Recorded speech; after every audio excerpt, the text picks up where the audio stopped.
Hi everyone, पिछले lecture में हमने सीएसएस का इंट्रोडक्शन देखा था और इस वीडियो में हम सीएसएस को लगाना सीखने वाले हैं। तो देखिए हम क्या करेंगे, हम यहाँ पर एक नया लेक्चर बना लेंगे और जो 3 तरीके होते हैं सीएसएस को लगाने के, वो सारे तीनों तरीके मैं आपको बताने वाला हूँ। तो लेक्चर में यहाँ पर करूँगा, ये हमारा 12th लेक्चर है। हमने 11th लेक्चर में इंट्रोडक्शन किया था, तो ये हमारा लेक्चर नंबर 12 है। तो 11 में हमने कुछ कोड नहीं किया था, तो मैं वो फाइल नहीं बना रहा हूँ, ठीक है। और इसको जो है मैं विजुअल स्टूडियो कोड में ओपन कर लेता हूँ, तो ये मेरा वीएस कोड में ये ओपन हो गया, ठीक है। तो सीएसएस को लगाने के हमारे पास 3 तरीके होते हैं, जनरली 3 वे होते हैं: इनलाइन, इंटरनल और एक्सटर्नल। मैं आपको तीनों तरीके बताऊंगा, ठीक है। और तीनों तरीके बताने के बाद जो है मैं आपको बताऊंगा कि आपको कौन सा यूज करना चाहिए। जो बड़े प्रोजेक्ट होते हैं, जो बड़ी कंपनी से, वो कौन सा यूज करती हैं, लाइक आपका जो यूट्यूब है, फेसबुक है, इंस्टाग्राम है, नेटफ्लिक्स है, इनमें कौन सा यूज होता है और आपको कौन सा यूज करना चाहिए और किसकी प्रायोरिटी सबसे ज़्यादा होती है, ये भी मैं आपको बताने वाला हूँ, ठीक है। तो यहाँ पर मैं क्या करूँगा, यहाँ पर मैं करूँगा index.html नाम से एक फाइल बना लूँगा। तो आप भी एक फाइल बना लीजिए और फाइल बनाने के बाद यहाँ पर शिफ्ट एक्सक्लेमेशन प्रेस कीजिए और एंटर कीजिए। तो आपका जो है इस तरह से स्निपेट बन जाएगा। अब देखिए, अब यहाँ पर जो है मैं यहाँ पर इसका टाइटल चेंज करता हूँ और लिखता हूँ मैं थ्री आपका 3 वेज टू एड आपका सीएसएस, ठीक है। और इसको ओपन विथ लाइव सर्वर कर लेते हैं। तो हमारा सीएसएस लगाने के 3 तरीके होते हैं, वो तीनों तरीके जो है हम यहाँ पर देखने वाले हैं, ठीक है। तो कौन कौन से 3 आपके तरीके होते हैं, तो इसको थोड़ा सा मैं इस तरह से जूम कर लूंगा ताकि आपको दिखे, थोड़ा बड़ा करूंगा और इसको जो पकड़ के थोड़ा साइड में रखते हैं, ठीक है। तो सबसे पहला तरीका होता है आपका इनलाइन, ठीक है, इनलाइन। अब ये आप देखते जाइए, ठीक है, इनलाइन सीएसएस, ठीक है। तो सीएसएस का एस को हम जो है कैपिटल के इसमें कर लेते हैं, ठीक है। दूसरा होता है आपका, इनलाइन के बाद होता है आपका इंटरनल, इंटरनल सीएसएस। और तीसरा जो होता है आपका एक्सटर्नल सीएसएस, एक्सटर्नल सीएसएस, ठीक है। तो इनलाइन का मतलब क्या है, देखिए, जैसे कि मान लीजिए मुझे जो है चंडीगढ़ से अगर मुझे जाना है मुंबई, तो मेरे पास कितने वे हैं, कितने तरीके से मैं जा सकता हूँ। मैं ट्रेन से जा सकता हूँ, बस से जा सकता हूँ, मैं कार से जा सकता हूँ, बाइक से जा सकता हूँ। उसी तरह से इतने सारे तरीके हैं आपको सीएसएस लगाने के लिए, सुंदरता देने के लिए आपकी वेबसाइट में, ठीक है। हम इन सारे तरीकों जो है, इन सारे तरीकों को देखते हैं। सबसे पहला इनलाइन। तो यहाँ पर मान लीजिए मैंने एक H1 बनाया, ठीक है। तो दिस इज आपका ब्रांड न्यू H1, ठीक है। यहाँ पर मैं एक पैराग्राफ बना लिया और यहाँ पर मैं लिखा लॉरेम 20, लॉरेम 20, ठीक है। लॉरेम 10 करते हैं, 20 ज़्यादा हो गया, लॉरेम 10 करते हैं, ठीक है। और यहाँ पर जो है एक और मैं यहाँ पर H1 बनाया, ठीक है। और फुल स्टैक आपका वेब डेवलपमेंट आपका कोर्स, COURAC, ठीक है। और इसको हम H2 में कर लेते हैं ताकि आपको ज़्यादा समझ में आए, ठीक है। तो इनलाइन का मतलब क्या है, इनलाइन का मतलब है कि जहां आप HTML लिख रहे हैं वहीं पर CSS लिख लेना, ठीक है। तो जैसे मान लीजिए मैं यहाँ पर एक इनपुट बना रहा हूँ, इस तरह से इनपुट बना रहा हूँ।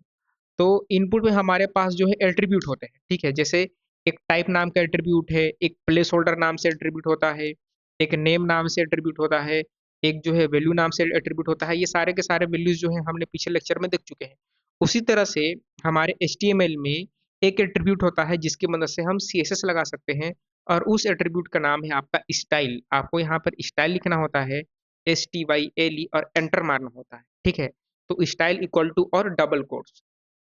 तो इस स्टाइल एट्रीब्यूट की मदद से आप जो है CSS लिख सकते हो और इसको हम इनलाइन स्टाइलिंग करते हैं और इसकी प्रायोरिटी हाईएस्ट होती है। वो मैं आपको आगे समझाऊंगा कि प्रायोरिटी क्या है, ठीक है।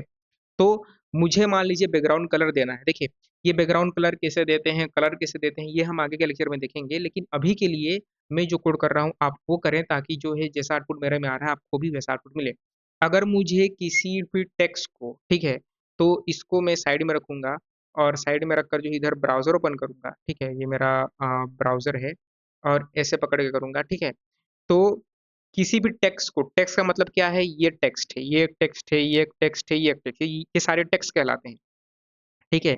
किसी भी टेक्स्ट को अगर मुझे स्टाइलिंग देनी है तो मैं क्या कर सकता हूँ, मुझे बैकग्राउंड में कलर देना है तो हमारे पास एक प्रॉपर्टी होती है जिसका नाम होता है बैकग्राउंड कलर। तो आपको आपको यहाँ लिखना पड़ेगा बैकग्राउंड डेस कलर। ठीक है, ये डेस कहाँ से आया? देखिए, आप जो है जब आपके पास दो वर्ड होते हैं बैकग्राउंड और कलर, तो हम वहाँ पर जो है डेस लगाते हैं। ठीक है, हम वहाँ पर डेस लगाते हैं। मान लीजिए एक का नाम है आपका मार्क और जकरबर्ग। ठीक है, तो मार्क जकरबर्ग को हम जो है जब एक साथ लिखेंगे तो मार्क डेस जकरबर्ग लिखेंगे। जैसे कि बिल और गेट्स है, तो अगर मान लीजिए मैं बिल गेट्स को साथ में लिखूंगा तो बिल डेस गेट्स लिखूंगा। उसी तरह से ये दो वर्ड हैं बैकग्राउंड डेस कलर। ठीक है, तो बैकग्राउंड का मतलब है कि आप जो है बैकग्राउंड में कलर दो, और कलर का मतलब तो केवल कलर है। ठीक है, तो बैकग्राउंड कलर। स्टाइल क्यों दिए हैं? इंटरनल स्टाइलिंग के लिए, सीएसएस लगाने के लिए हम स्टाइल यूज करते हैं, स्टाइल लिखते हैं। ये आपका कास्केडिंग स्टाइल से देखिए, ये बोल रहा है कि contain CSS styling declaration to be applied to the element. ये आपके एलिमेंट्स है सब। ठीक है, एलिमेंट बोलें या फिर टेक्स्ट बोलें, वही है। अब बैकग्राउंड कलर में मैं कौन सा कलर देना चाहता हूँ? मान लीजिए मैं येलो देना चाहता हूँ, तो मैं यहाँ पर येलो लिखूंगा। वीएस कोड का सजेशन आ जाएगा। वीएस कोड आपको 100% जो है मदद करेगा। तो यहाँ पर येलो इस तरह से आ गया। अब यहाँ पर जब आप इसको होवर करेंगे, तो होवर करेंगे तो इस तरह से आपको आरजीबी दिखेगा। आरजीबी यानी कि रेड ग्रीन ब्लू। ठीक है, 0 से लेकर 255 तक वैल्यू होती है। तो आप यहाँ से अपने हिसाब से टॉगल कर सकते हैं। जहाँ जहाँ अपने कर्सर को लेके जाओगे, आपका बैकग्राउंड कलर वैसे वैसे चेंज होता रहेगा। तो मैं इसको अभी के लिए फिलहाल येलो ही रहने देता हूँ। ठीक है, येलो यानी कि ये आपका आरजीबी जो है, येलो येलो कलर का आरजीबी रेड ग्रीन ब्लू इतना होता है। आपको याद करने की जरूरत नहीं है। ये वीएस कोड का कलर पिकर आपके पास आपके साथ हमेशा रहेगा। ठीक है, तो ये है इंटरनल स्टाइलिंग। इसको हम क्या बोलते हैं? In line styling. ये इंटरनल नहीं है, इन लाइन है। यानी कि एचटीएमएल के लाइन में ही मैंने स्टाइलिंग लिख दिया तो वो कहलाएगा आपका in line styling. In line के बाद दूसरा होता है आपका इंटरनल। इनलाइन के बाद दूसरा क्या होता है? इंटरनल होता है। इंटरनल के लिए क्या करना होता है? इंटरनल के लिए आपको स्टाइल टैग का यूज करना होता है। जैसे ये H1 टैग है, ये बॉडी टैग है, उसी तरह से हमारे पास एक होता है आपका स्टाइल टैग। तो आपको इस तरह से स्टाइल लिखना होता है और एंटर मारना होता है। ठीक है, स्टाइल टैग लिखने के बाद आपको एक सेलेक्टर देना है। हमने प्रीवियस लेक्चर में सेलेक्टर ऑलरेडी देख चुके हैं। तो जैसे हमारे पास H1 एक सेलेक्टर है, पैराग्राफ एक सेलेक्टर है, H2 एक सेलेक्टर है। मान लीजिए मैं पैराग्राफ को देना चाहता हूँ, मुझे यहाँ पर पी लेना पड़ेगा। इस तरह से पी लूंगा, और पी लेने के बाद जो है जैसे मैं बैकग्राउंड कलर देना चाहता हूँ, तो यहाँ पर मुझे लिखना पड़ेगा बैकग्राउंड डेस कलर। और बैकग्राउंड डेस कलर और कॉलन में जैसे कि मैं इसको ब्लू कलर देना चाहता हूँ, तो इस तरह से मैं लिखूंगा ब्लू। ठीक है, और आप इसी तरह से होवर करके आप इसको चेंज कर सकते हो अपने अकॉर्डिंग। ठीक है, तो ये है आपका इंटरनल स्टाइलिंग। आप इस H2 को भी देना चाहते हैं तो आप इसको यहाँ पर H2 को भी दे दीजिए इस तरह से। और जैसे इसका मैं जो है बैकग्राउंड कलर देना चाहता हूँ, मान लीजिए इसका जो है मैं जो है कुछ दूसरा कलर देता हूँ। इसको मैं स्क्रॉल करता हूँ, जो कलर मुझे अच्छा लगेगा। तो मान लीजिए मैं ये वाला दे दिया। ये आपका क्या कलर है? क्रिम्सन कलर दे दिया। तो ये आपका क्रिम्सन कलर जो यहाँ पर आ गया। आप जो चाहे वो कलर दे सकते हैं। ठीक है, तो इसको हम बोलते हैं इंटरनल स्टाइलिंग। इनलाइन यानी कि एचटीएमएल के लाइन में ही स्टाइलिंग दे देना। इंटरनल यानी कि स्टाइल टैग बनाना, और ये स्टाइल टैग हमेशा आपको हेड के अंदर में ही बनाना है। आप हेड के बाहर मत बनाए। बना सकते हैं लेकिन नहीं बनाना है आपको, हमेशा हेड के अंदर ही बनाना है। ठीक है, अब जो होता है, मान लीजिए हम जो है इस तरह की स्टाइलिंग देते रहें तो हमारा यहाँ पर HTML और दोनों CSS एक साथ मिक्स हो जाएगा, तो अच्छा नहीं लगेगा। हमें HTML और CSS को सेपरेट रखना चाहिए। ठीक है, तो सेपरेट रखने के लिए हम क्या करते हैं? सेपरेट रखने के लिए हम एक्सटर्नल स्टाइल सेट का यूज करते हैं। और जो प्रोफेशनल वेबसाइट है, एक प्रोफेशनल डेवलपर है, हमेशा एक्सटर्नल स्टाइल सेट का यूज करता है। ठीक है, तो एक्सटर्नल स्टाइल सेट का मतलब क्या है? आपको जिसने जैसे कि आपने एक अलग से index.html का फाइल बनाया है, उसी तरह से आपको एक और फाइल बनाना है जिसमें आप केवल CSS लिखेंगे। ठीक है, तो वो फाइल होगा आपका style dot C S S. इसका नाम style dot C S S ना देकर आप Superman dot C S S, Spiderman dot C S S, आप जो चाहे वो दे सकते हैं, लेकिन डॉट सी एस एस होना जरूरी है। तो मैं यहाँ पर style dot C S S दे रहा हूँ। और एक प्रोफेशनल तरीका होता है कि आप style dot C S S दें, लेकिन आगे चलकर आपके मल्टीपल फाइल हो जाएंगे तो आप उसके अकॉर्डिंग दे सकते हैं। जैसे कि अगर about dot H T M L है तो about dot C S S, about dot, अगर मान लीजिए कॉन्टैक्ट डॉट एचटीएमएल है तो contact dot C S S, इस तरह से style dot C S S. अब जो है इस दोनों फाइल को हम लिंक कैसे करेंगे? एचटीएमएल और सीएसएस को लिंक कैसे करेंगे? ठीक है, तो इसको हम बंद कर देते हैं।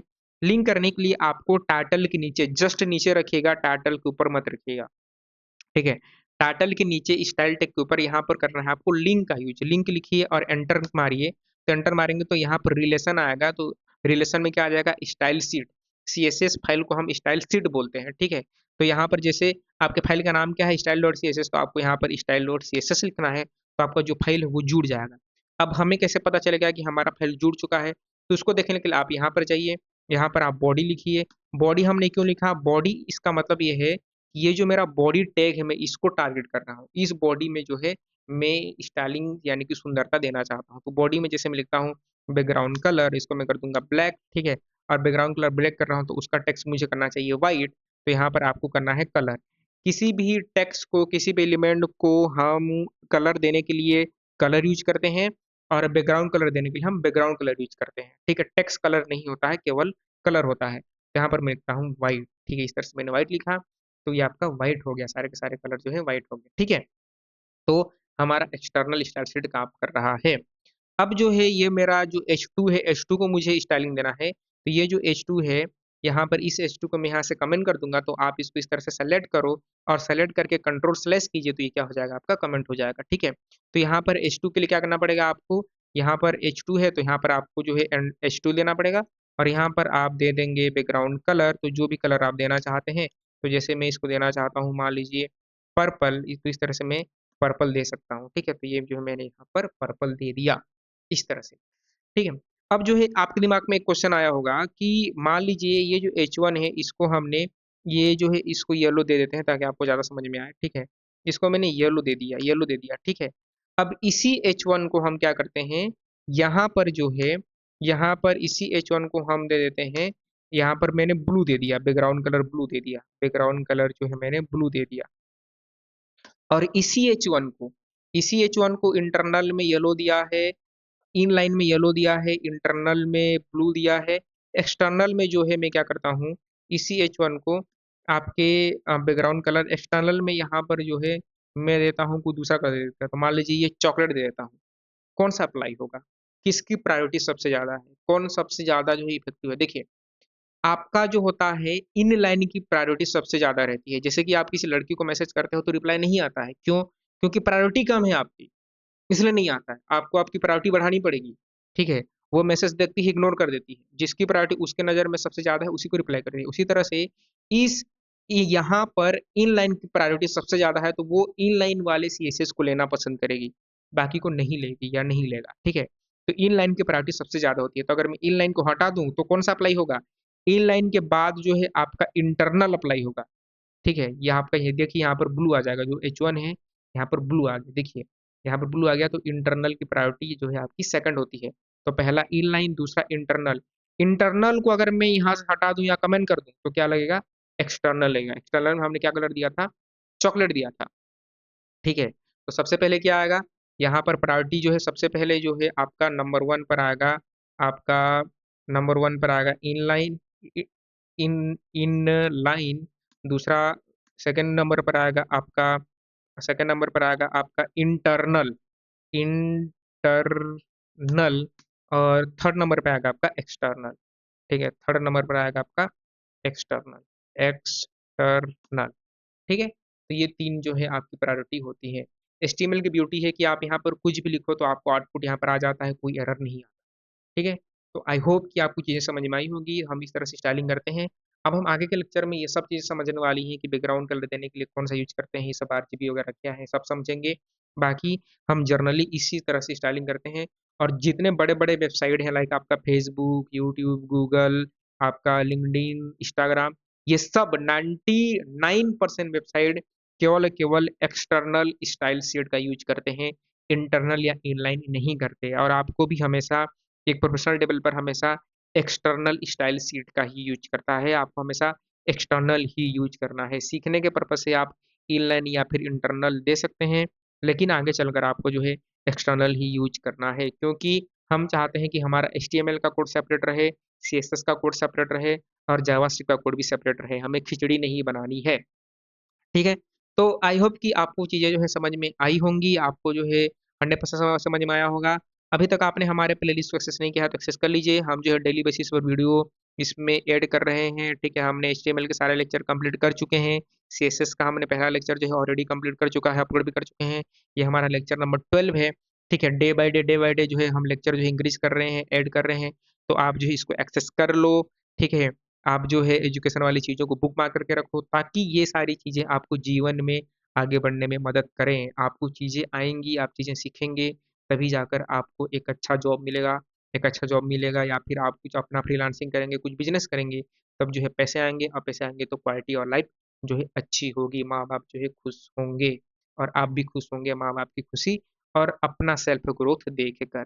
ठीक है? तो तब तक आप खुश रहें, मुस्कुराते रहें, आबाद रहें।